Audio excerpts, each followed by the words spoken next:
Moltes gràcies per estar avui aquí.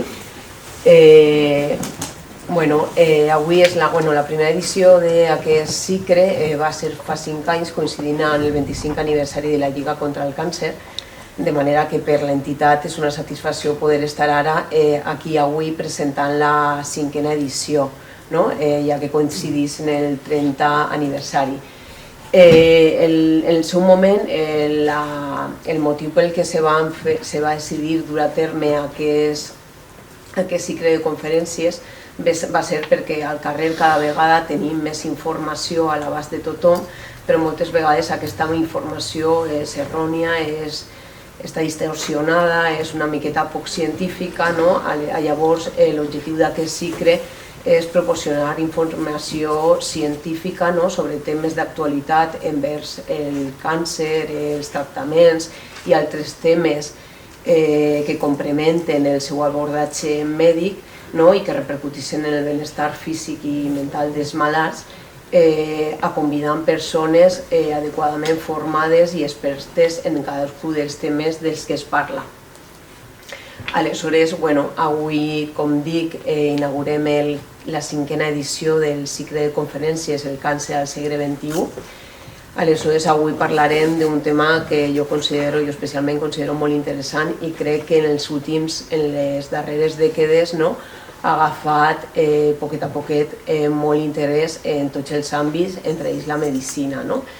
Avui parlarem de la psiconeuroimmunologia, concretament parlarem del càncer des d'una perspectiva psiconeuroimmunològica i crec que amb la conferència d'avui podrem aclarir molts dels dubtes que tenim entorn al paper que factors psicosocials com poden ser les emocions, l'estrès i altres qüestions poden influir sobre el desenvolupament i l'evolució d'una malaltia com pot ser el càncer. Per parlar d'aquest tema hem convidat al Dr. Tomás Álvaro Naranjo. Ell té un llarg currículum, així que trataré de destacar algunes de les dades que considero que són com més rellevants.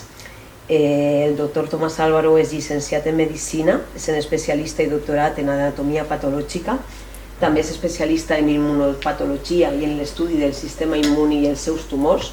A més, és llicenciat en psicologia, científic, docent i investigador de l'enfocament cos i ment i d'una comprensió holística de l'ésser humà.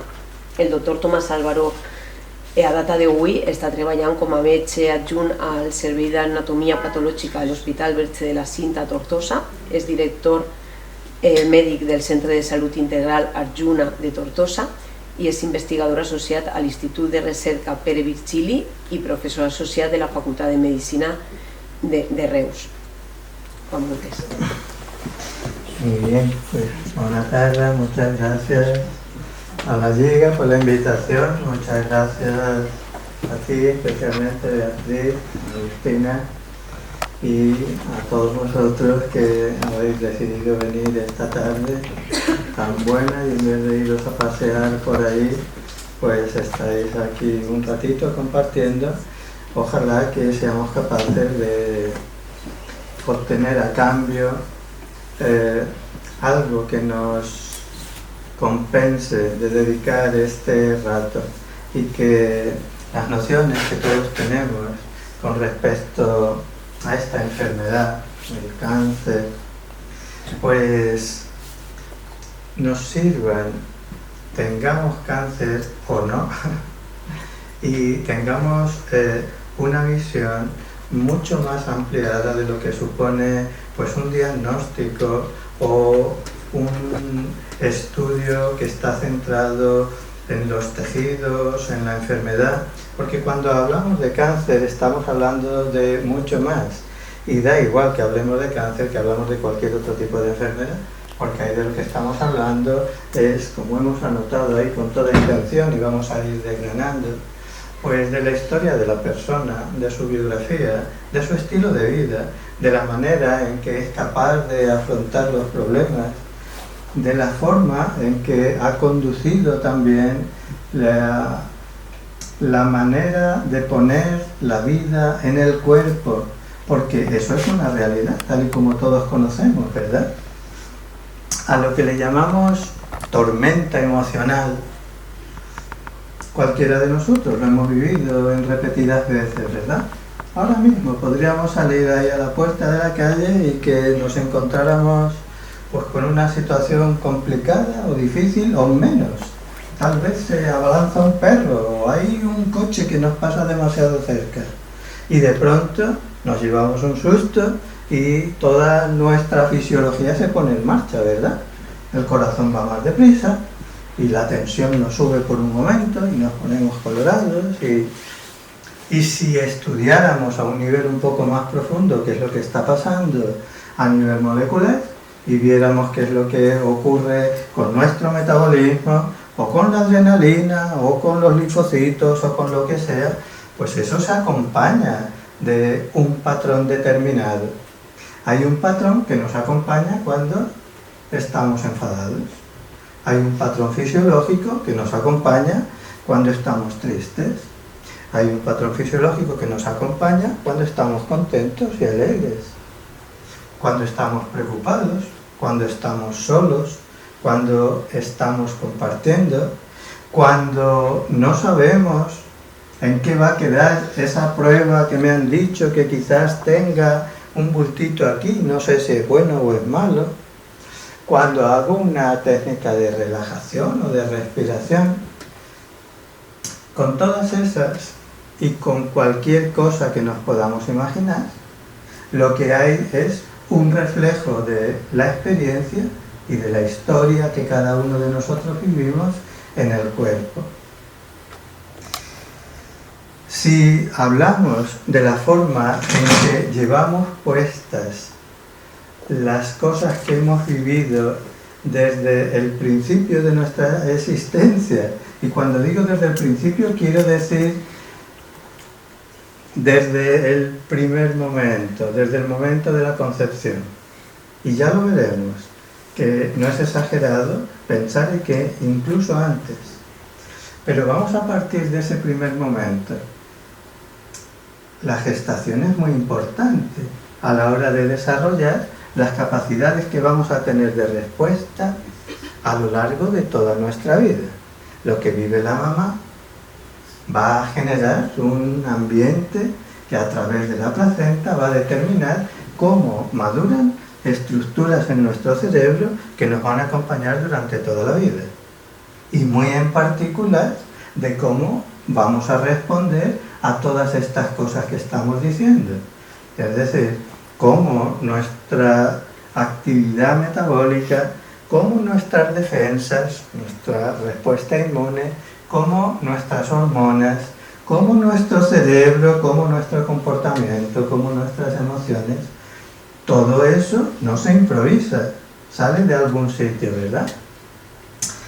Un momento muy importante va a ser todo el periodo de la gestación, va a ser muy en particular el momento del parto, porque ese es un momento probablemente de los más intensos, o el más intenso que todos llevamos puesto, aunque no lo recordemos, pero ahí hay una huella, tal y como hoy la ciencia ha estudiado, y sabemos que hay una serie de sellos que van a quedar para siempre, dependiendo pues, de si es un parto natural o es un parto inducido, de si es una cesárea o hay una vuelta de cordón, de si el bebé lo pasa mal porque está con menos oxígeno del que necesita por cualquier circunstancia, o si todo va bien.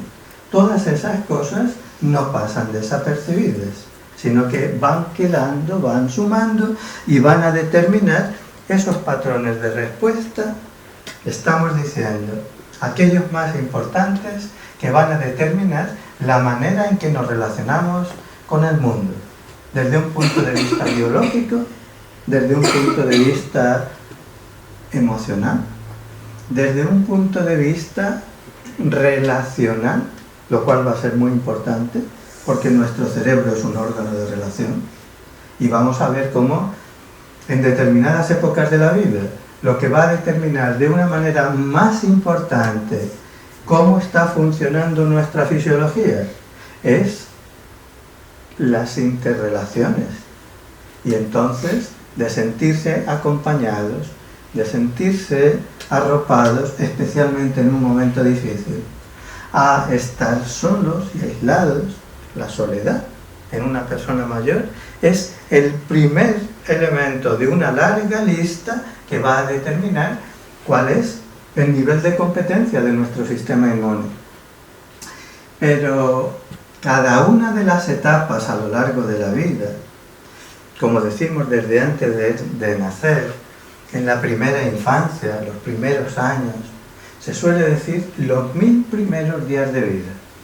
El periodo que va desde el momento de la concepción, la gestación, el periodo perinatal y aproximadamente hasta los 2 primeros años de vida.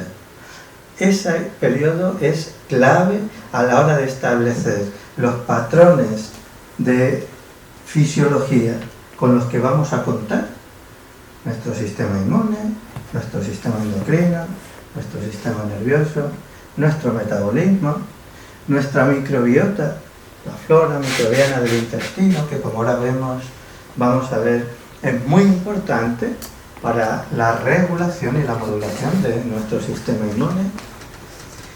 Nuestro comportamiento, estoy hablando a lo largo de toda la vida, no del bebé, o en el adolescente, no, la manera en que nos vamos a relacionar, la manera en que vamos a utilizar patrones de afrontamiento del estrés o de las dificultades o de los momentos felices.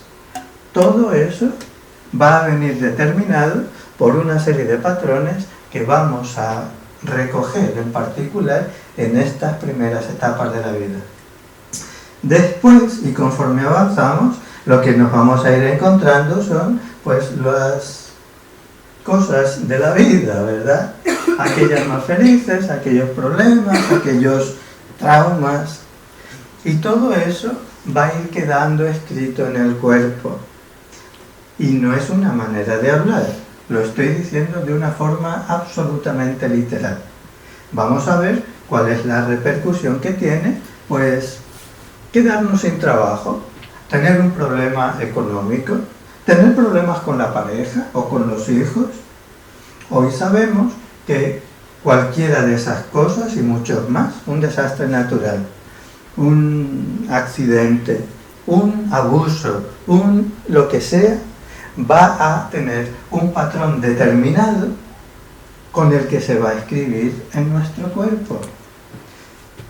Si en este momento, para el grupo de personas que estamos aquí, hiciéramos un estudio, por ejemplo, de nuestras defensas, a ver cómo están nuestros linfocitos, las inmunoglobulinas, las citoquinas, todas esas cosas, pues veríamos que hay uno que se parece al otro y este es diferente, y hay un grupito que más o menos se parece y el otro es de otra manera. Con esos grupos podríamos establecer, por ejemplo, nuestro estado civil. Veríamos cómo los que están casados y casadas se parecen, los viudos están de otra manera, los solteros, los no sé qué. Hasta ese punto, el estilo de vida que tenemos se está escribiendo en nuestro cuerpo. Y cuando nosotros hablamos de nuestro estado de salud y de enfermedad, lo que nos vamos a encontrar es la manera en que todos esos patrones están funcionando a nuestro servicio. Y entonces, ¿por qué alguien está sano o enferma? Y esa persona que enferma, ¿por qué uno hace una enfermedad autoinmune o infecciosa o neurodegenerativa o metabólica o un cáncer? ¿Es por casualidad? ¿Me ha tocado?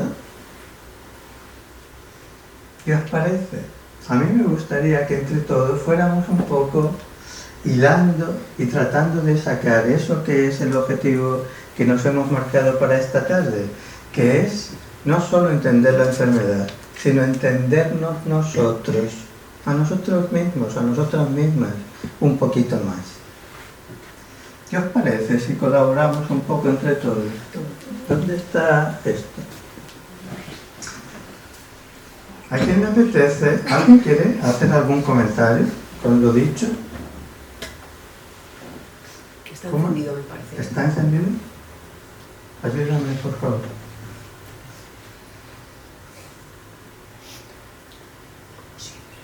¿Quién quiere hacer un comentario? A ver, preguntas fáciles. ¿Sí? No, déjame. Porque si no quieren, entonces les voy a ayudar yo. Aquí tenemos a alguien. ¿Cómo se diu? Jo? Imma. Hola, bones tardes. És que jo era per preguntar una mica, és a dir, dintre de ser tot això que sigui de la teva història o de la teva vida, el tenir l'enfermetat, té que veure també amb que a la família també hi hagi aquest tipus d'enfermetat? Vale, muy bien. Esta es una buena pregunta. ¿De qué manera nuestra familia está contribuyendo a la forma en que nosotros estamos sanos o enfermos? Hay una serie de cosas que podríamos recoger sencillamente de nuestro estilo de vida.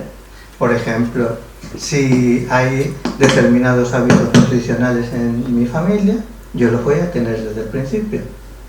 Si en mi familia hay determinado comportamiento o aprendizaje, lo que cada uno de nosotros recibimos desde pequeños. En mi casa, desde siempre, en Navidad se hace así, o la familia se organiza de tal o cual manera, o mis padres están trabajando fuera.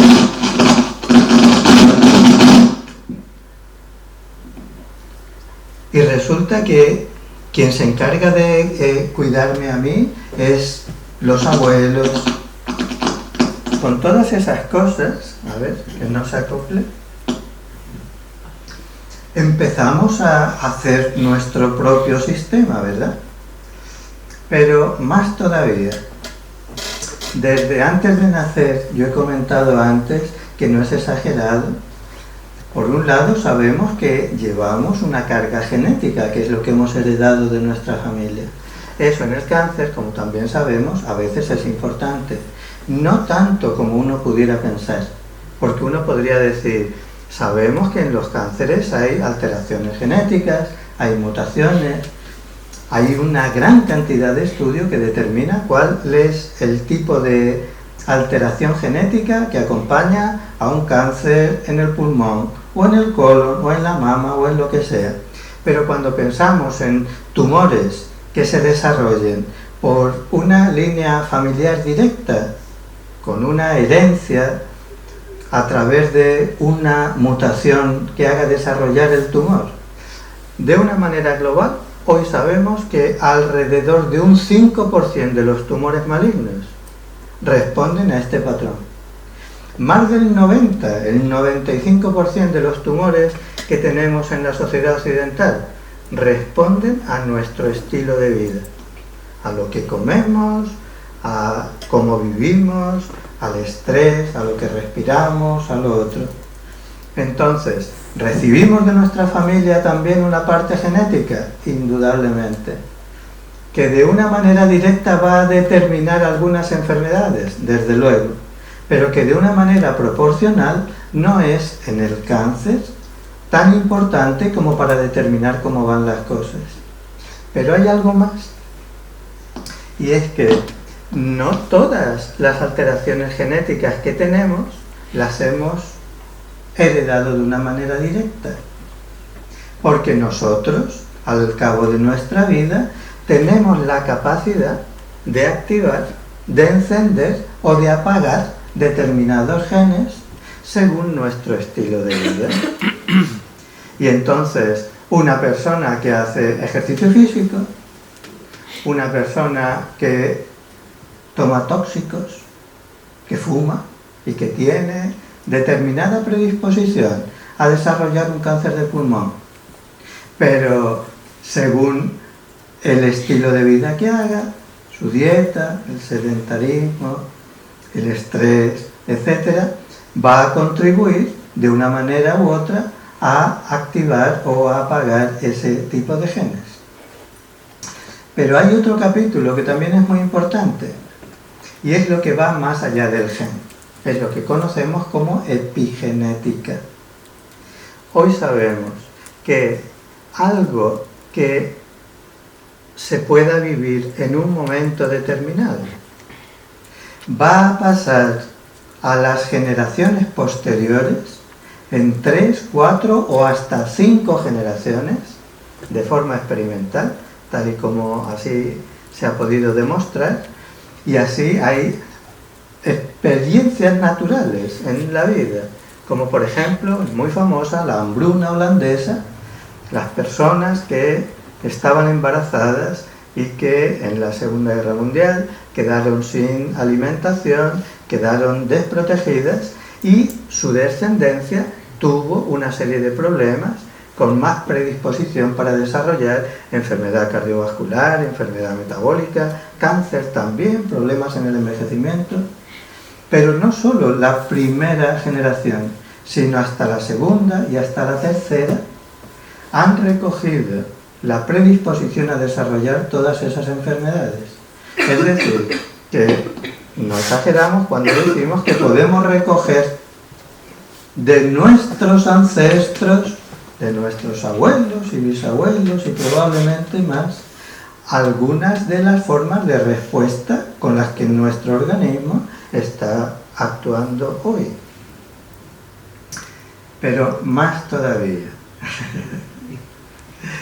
cuando cada uno de nosotros integramos todo eso que llevamos puesto, el aprendizaje que hemos recibido de nuestra familia y de nuestra cultura.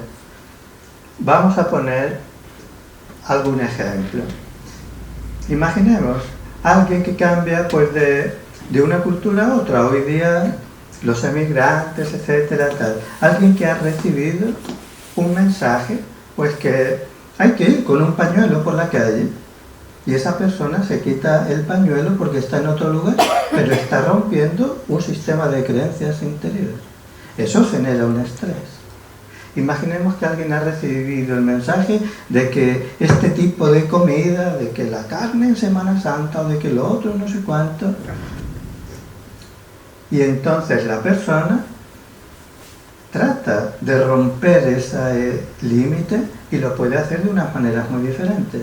Lo puede hacer de acuerdo a un sistema de creencias que le dé tranquilidad, sabe que eso tiene una lectura que tiene la capacidad de asumir, o lo hace quizás pues por el mandato de la sociedad o por lo que hacen los demás o por el que dirán, y entonces puede hacer lo mismo desde un punto de vista del comportamiento, pero lo está viviendo de una manera muy diferente y eso genera estrés.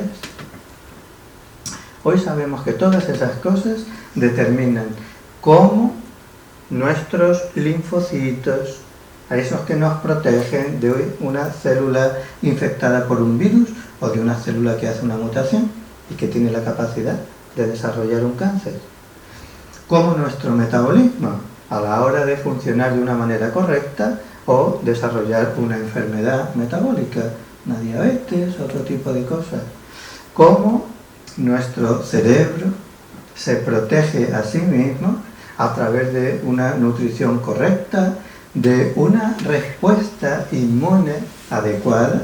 Hoy sabemos que el estrés genera inflamación. Hoy sabemos que la depresión o la ansiedad son enfermedades inflamatorias. Hay una inflamación que acompaña al tejido cerebral en una persona que tiene una depresión. Y hoy sabemos cómo nuestro estilo de vida contribuye de una manera u otra. Contribuye al desarrollo de la enfermedad o contribuye a su resolución. De manera que vamos viendo que hay muchos hilitos, hay una red que va entretejiendo cómo vivimos, cómo nos relacionamos, cómo pensamos, de qué manera interactuamos, la forma en la que vamos poniendo en nuestro cuerpo todas esas cosas, van a ir determinando nuestra historia, nuestra fisiología, nuestro estado de salud y enfermedad. ¿Quién más quiere decir alguna cosita?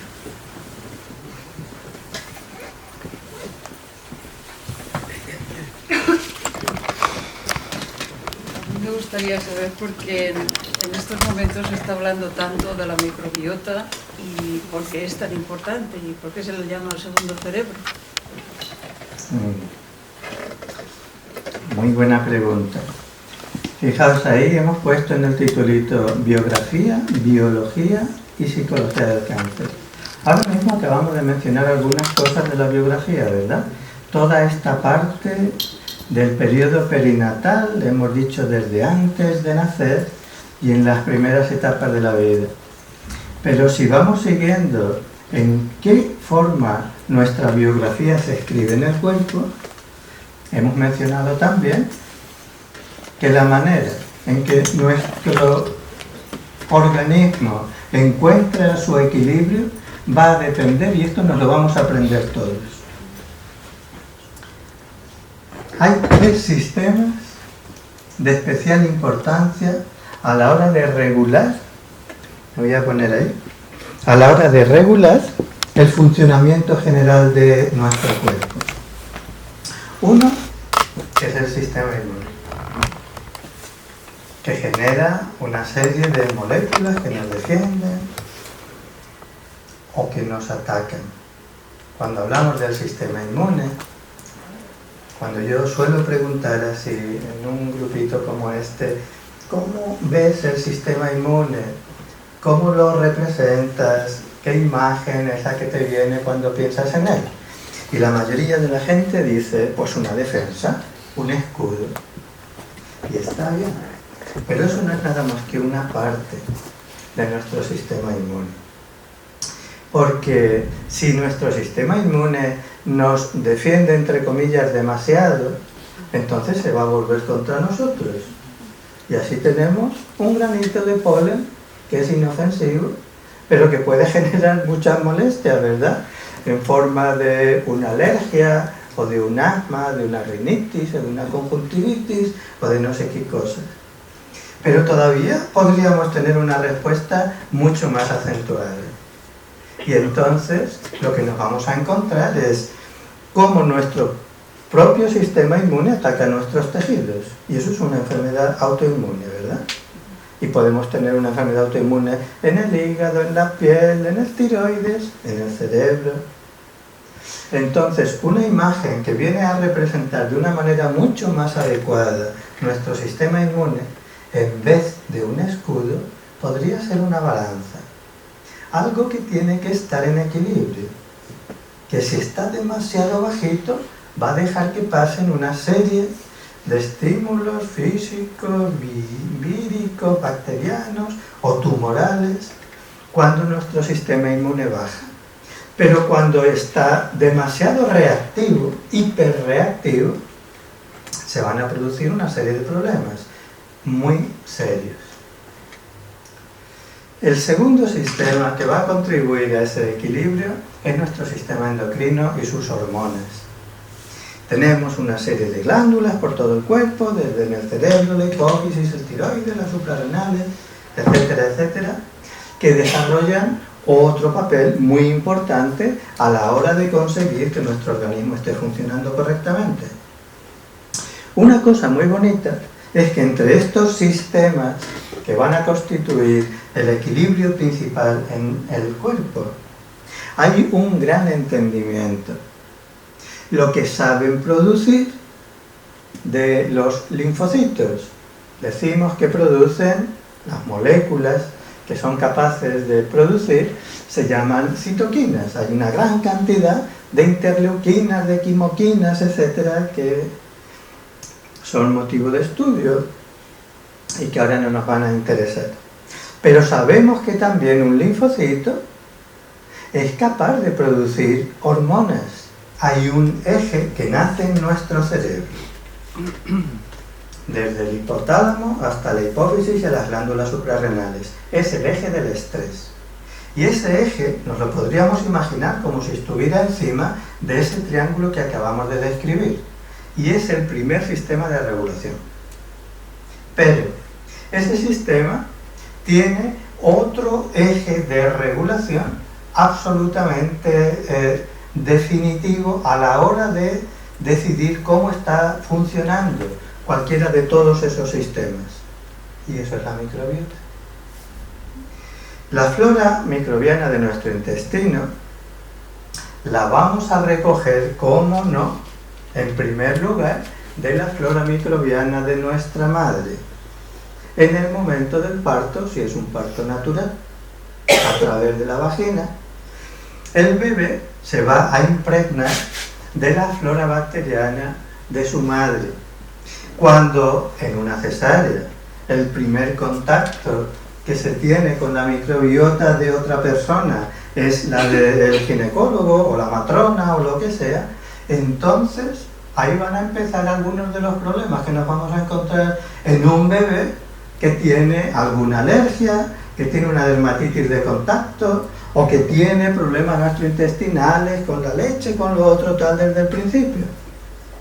Hay algunos sistemas que van a atenuar eso, por ejemplo la lactancia. La lactancia materna va a contribuir también de una manera muy importante a pasar la microbiota de la madre al bebé.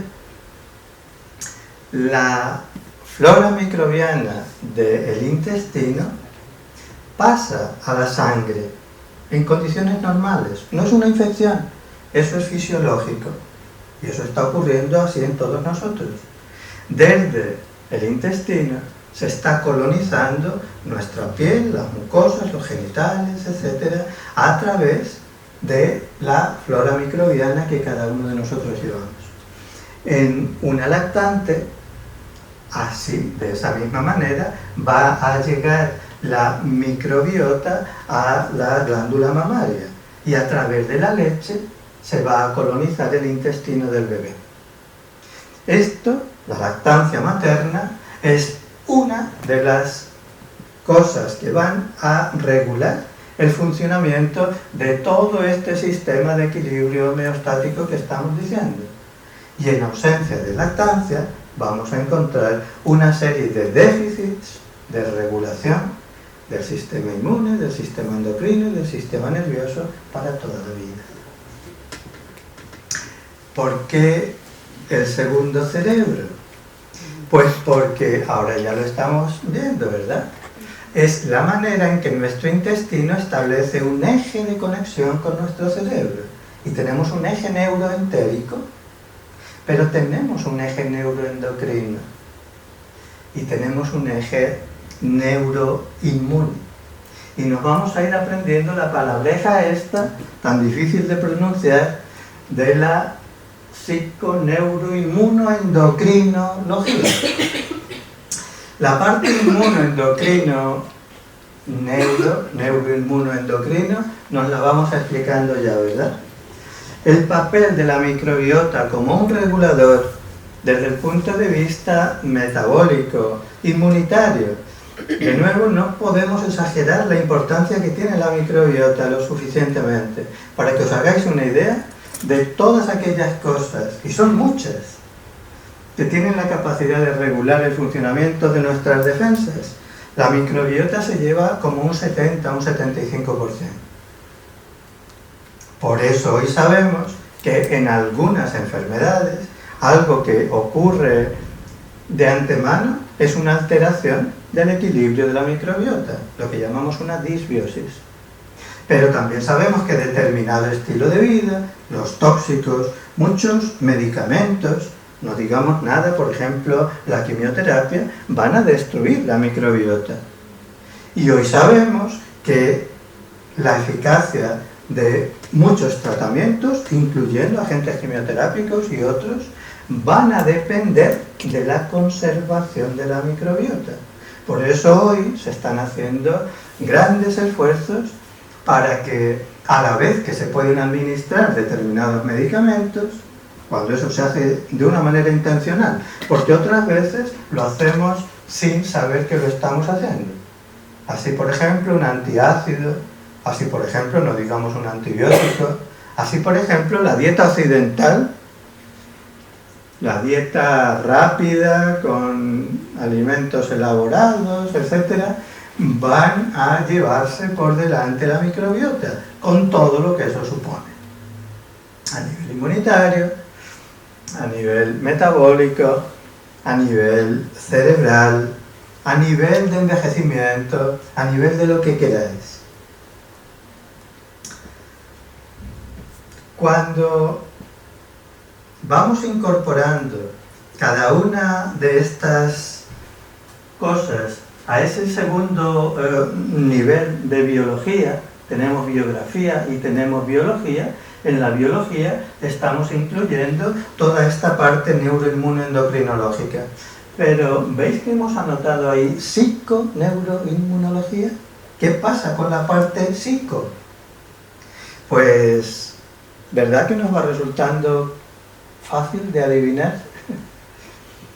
Si visualizamos ese triángulo de equilibrio homeostático, sistema nervioso inmunendocrino, si arriba ponemos ese eje en donde hemos puesto desde nuestro cerebro, hipotálamo, hipófisis y adrenal, que va a ser quien va a regular todo ese triángulo, a él le vamos a poder añadir todo aquello que tenga impacto sobre el funcionamiento de nuestro cerebro.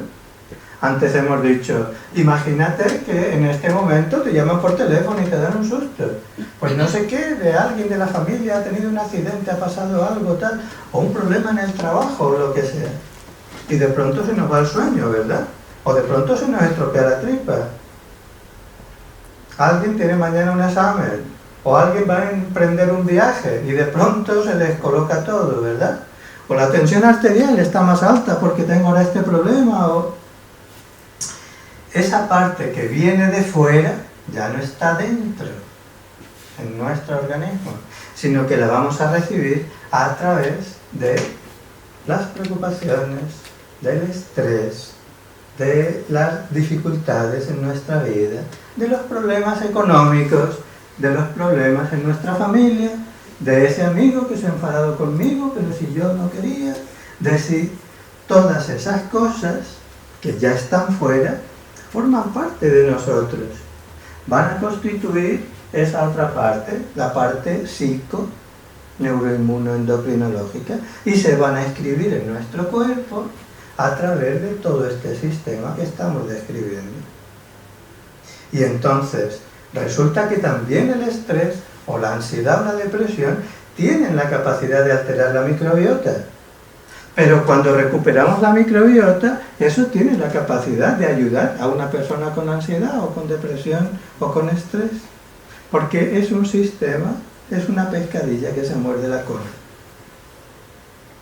Así es que el equilibrio, la balanza, el fiel de la balanza entre todas estas cosas que estamos diciendo y probablemente muchas más. Desde antes de nacer, nuestra biología, el estilo de vida, lo que comemos, cómo vivimos, nuestras relaciones. Y todo eso va a tener la capacidad última de determinar cuál es nuestro estado de salud o enfermedad. Y en el caso de enfermar, no penséis que las cosas salen por casualidad.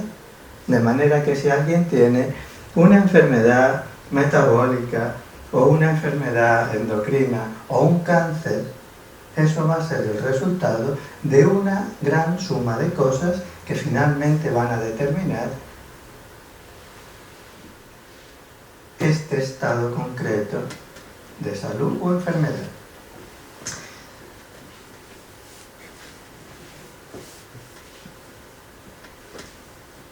Antes de avanzar, ¿alguien más?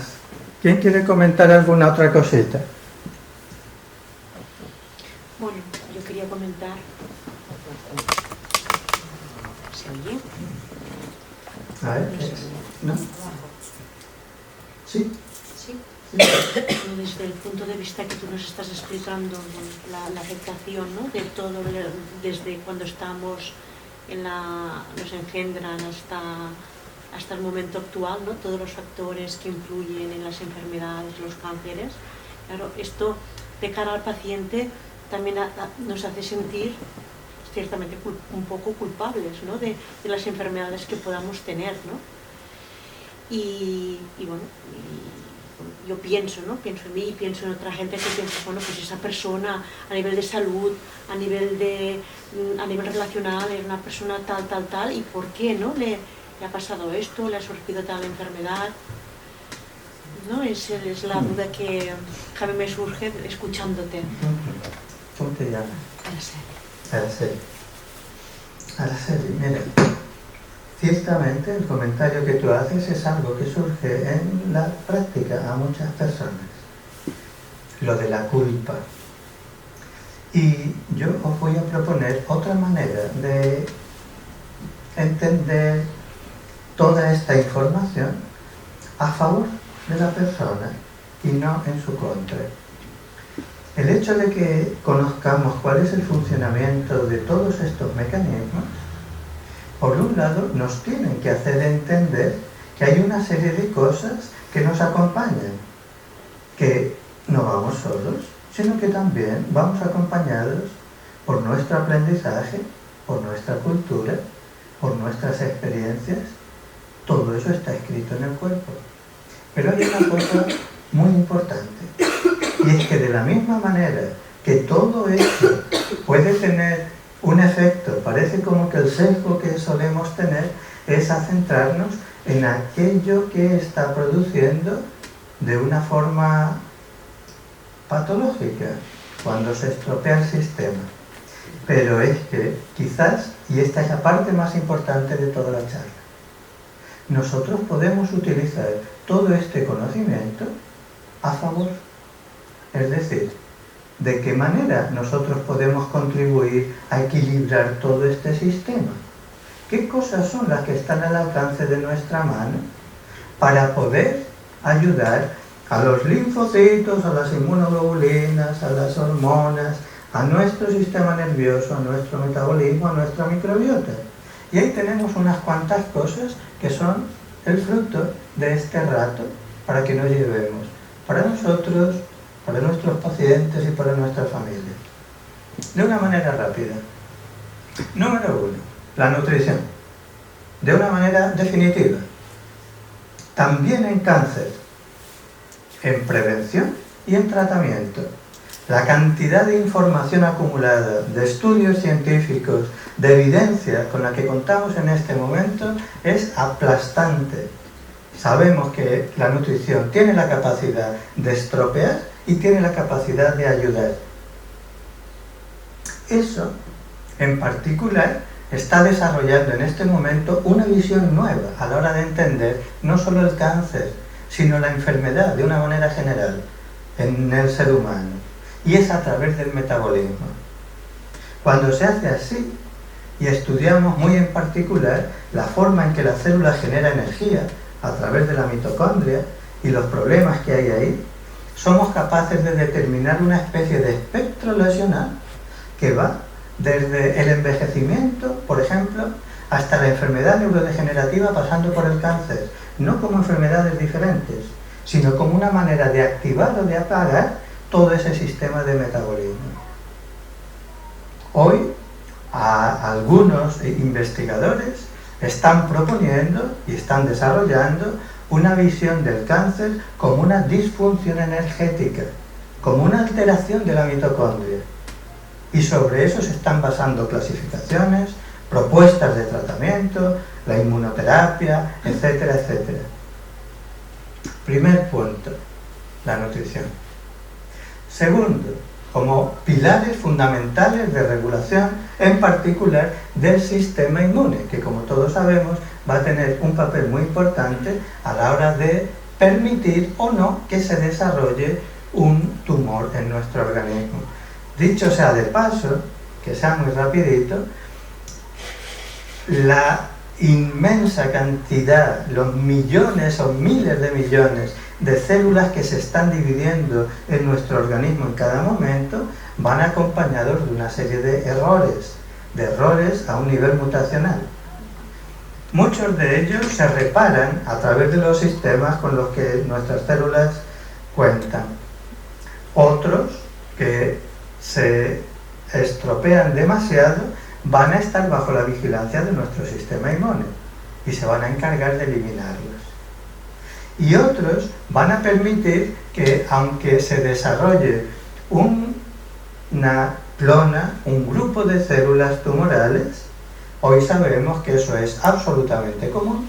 Todos nosotros, en este momento, tenemos alguna clona, no solamente si alguna persona hay que sabe que tiene un tumor, un cáncer, sino aquellos que creemos que no.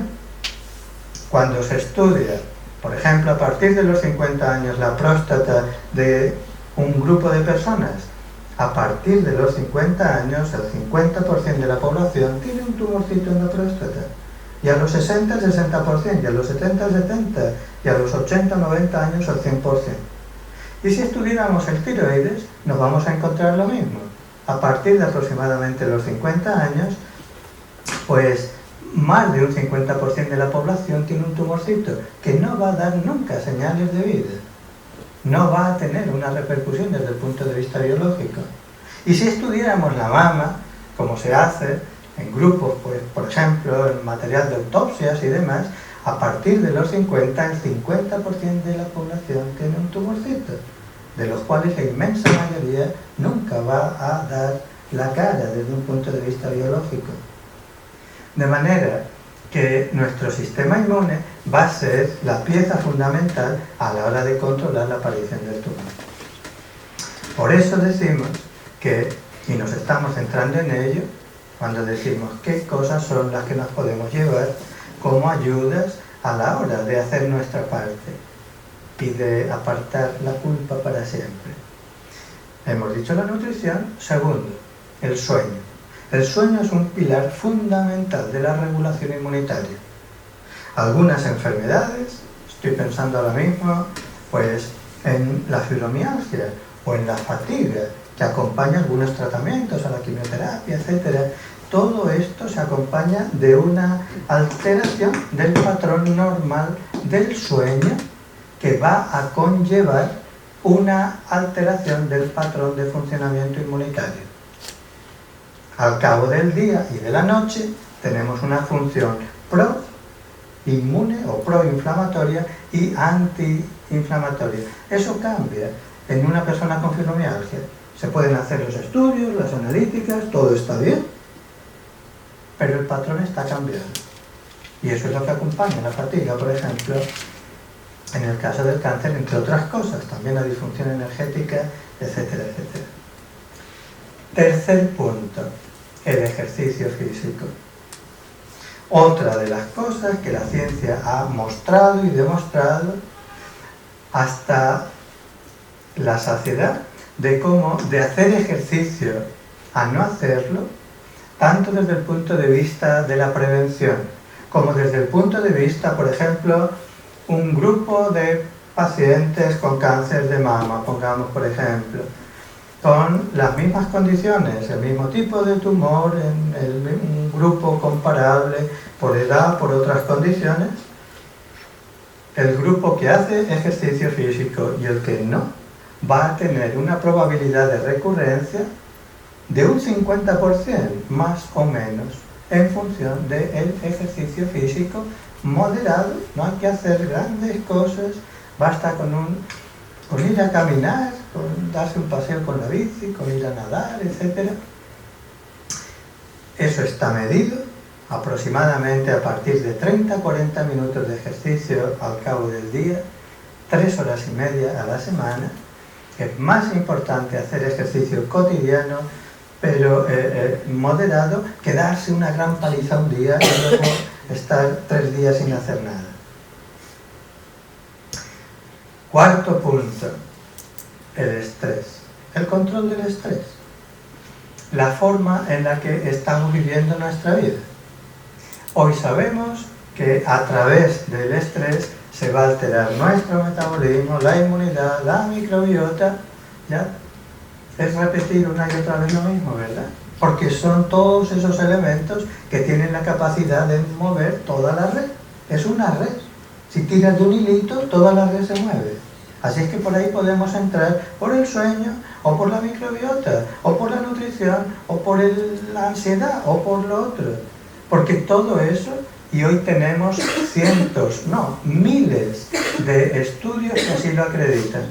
Como los linfocitos T, los CD8, los natural killers, lo otro, están en relación con la nutrición, el sueño, el ejercicio físico, etcétera, etcétera. Y quinto, la manera en la que nosotros somos capaces de vivir esa experiencia. Una experiencia de una enfermedad grave, una experiencia de un diagnóstico que nos pone a prueba, como suele ser en el cáncer. Esa es una vivencia muy intensa, parecida a un trauma. Antes se consideraba que todo diagnóstico de cáncer era comparable con un síndrome de estrés postraumático. Ya sabéis, una afectación a nivel emocional y a nivel fisiológico muy importante. Los psicólogos en su última, en el DSM-5, han cambiado ese criterio que se consideraba antes por una razón muy importante. Y es que todo el mundo no lo vive igual. Hay personas que ante la misma información, efectivamente, se hunden y con ello allá se va su inmunidad y lo otro y tal y cual. Pero hay personas que tienen la capacidad de resiliencia, hay personas que tienen la capacidad de aprendizaje. Esa frasecita de he sido capaz de aprender a través de esta situación una serie de cosas. Todos aquellos que nos dedicamos en la clínica hemos vivido numerosas veces la manera en que una persona, que en nuestra sociedad normalmente hacemos nuestra vida, nuestro trabajo, la familia, lo otro, y luego llegan las vacaciones, y luego el año que viene es sota, caballo y rey. Y de pronto pues ocurre algo así, y en 3 meses eres capaz de hacer lo que no habías hecho en 30 años. Es decir, hay algo que está asociado a las experiencias difíciles o a los cambios importantes en nuestra vida, que es lo que acaba por dar sentido y significado a nuestra evolución personal. En el ámbito de enfermedades graves, eso es absolutamente corriente. Y cuando nosotros ponemos en marcha cosas que están a nuestro alcance a la hora de trabajar en nuestro interior, estoy hablando de cosas que pueden generarse de forma espontánea, pero hoy afortunadamente contamos con una gran cantidad de técnicas y de ayudas, y entonces hoy podemos aprender una técnica de respiración, una técnica de relajación, una técnica de meditación, o contar con el apoyo de un profesional para ese problema que yo tengo, esto que no soy capaz de resolver. Y todo eso no solo va a ayudar a un nivel fisiológico, y no solo va a ayudar a recuperar el equilibrio de todos estos sistemas que estamos diciendo, sino que eso especialmente va a ayudar a que la persona avance desde un punto de vista de su propia historia, de su ámbito interno, con sus miedos, con sus traumas, con las cargas que lleva. Y en ese sentido, aunque sea de una forma muy exigente, pues un maestro como la enfermedad puede ayudar a dar un paso hacia adelante. Así es que no, nada de culpa. Tenemos que positivizar la experiencia y sacar el aprendizaje. Y eso no es una forma de hablar. Hay muchas cosas que están a nuestro alcance y que podemos desarrollar en este sentido. Bueno, creo que es más o menos la hora. ¿Hay alguien que quiera hacer algún comentario, alguna pregunta? Por favor. No sé dónde ha quedado el micro, lo he perdido. Aquí. Tengo delante, lo repito caliente. ¿Dónde usted? Diga.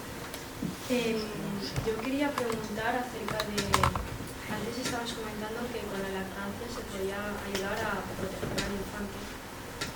Y quería saber si cuando hablabas de lactancia también incluías la lactancia artificial.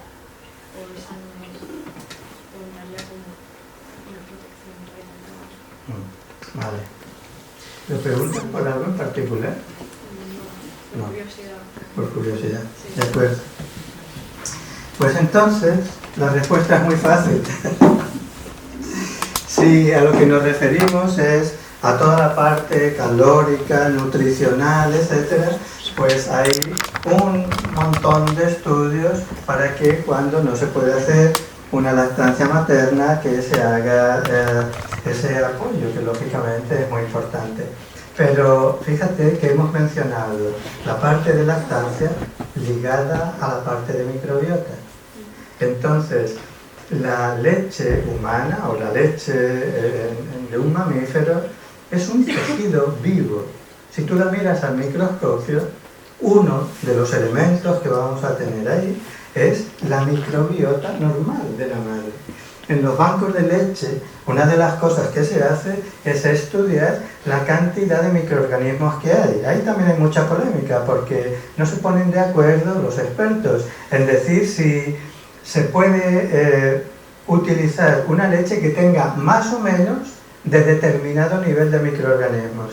Pero ese nivel no es cero, ni mucho menos. Se admite como normal, como fisiológico, esa parte que hace de la leche materna un tejido vivo, con todo lo que eso supone, porque esos microorganismos son literalmente un sistema de regulación de toda la fisiología. Y ya hemos dicho que cuando la persona, cuando el bebé no tiene lactancia materna, la cantidad de problemas que se va a encontrar desde el principio, las dermatitis de contacto, por ejemplo, o los dolores abdominales, ese es lo del cólico del lactante, o bueno, un montón de cosas están ligadas justamente a esto.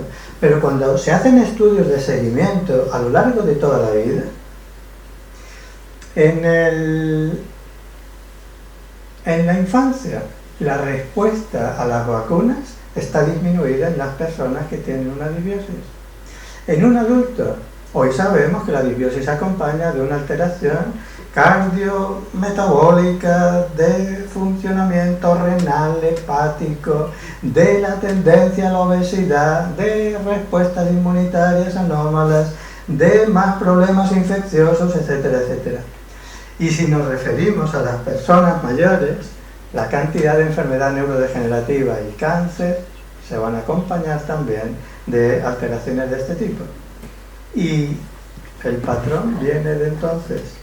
Así es que entre una leche materna y una leche artificial, lo que nos vamos a encontrar quizás como una primerísima diferencia, o la más importante, va a ser esta: la manera en la que el bebé va a colonizar su intestino para que se desarrolle su microbiota normal.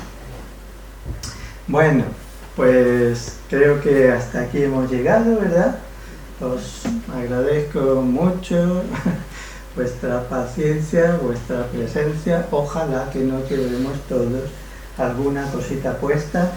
Si acaso acabar con una sugerencia o con una recomendación para todos aquellos que no tengáis en este momento algún tipo de trabajo interior que os ayude a regular todos estos sistemas que hemos estado viendo. Esto no es negociable, tiene que estar o sí o sí, cada uno a su manera, cada uno a su medida. Pero si empezamos por el final, aquello que nos da sentido, aquello que nos da significado y que a la vez tiene la capacidad de regular nuestra fisiología, es nuestro trabajo interior.